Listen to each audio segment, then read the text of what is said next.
അഫ്സലും പോയി ഗബ്രിയും പോയി പുതിയൊരാളെ കണ്ടുപിടിക്കാൻ ഇറങ്ങിയിരിക്കുകയാണ് എന്നാണ് ജാസ്മിന്റെ പുതിയ പോസ്റ്റിന് താഴെ ഒരാൾ കമന്റ് ചെയ്തിരിക്കുന്നത്. അതുപോലെ ജാസ്മിനെ സപ്പോർട്ട് ചെയ്തും നിരവധി കമന്റുകൾ വരുന്നുണ്ട് എന്നുള്ളതാണ്. ബിഗ് ബോസ് കഴിഞ്ഞിട്ടും സൈബർ അറ്റാക്ക് ചെയ്യാൻ വരുന്നവരെ ബ്ലോക്ക് ചെയ്ത് മാറ്റുക എന്നും ജാസ്മിൻ എപ്പോഴും സ്ട്രോങ് ആയിരിക്കണം എന്നും പഴയ പോലെ അടിച്ചു പൊളിച്ച് മുമ്പോട്ട് പോകണം എന്നിങ്ങനെയാണ് ജാസ്മിന് വരുന്ന സപ്പോർട്ട് ചെയ്തിട്ടുള്ള കമന്റുകൾ.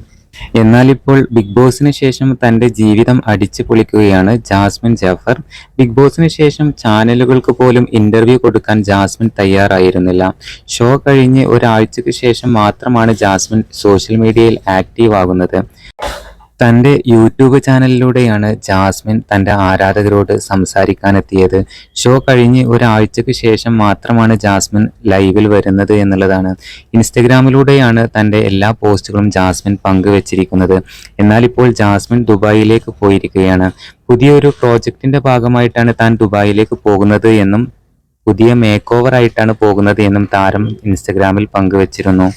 ബിഗ് ബോസ് മലയാളം സീസൺ 6 ഇത്രയധികം സൈബർ ബുള്ളിംഗ് നേരിട്ട ഒരു മത്സരാർത്ഥി വേറെയില്ല. ജാസ്മിന്റെ പേരിലാണ് ബിഗ് ബോസ് സീസൺ 6 അറിയപ്പെടുന്നത് തന്നെ.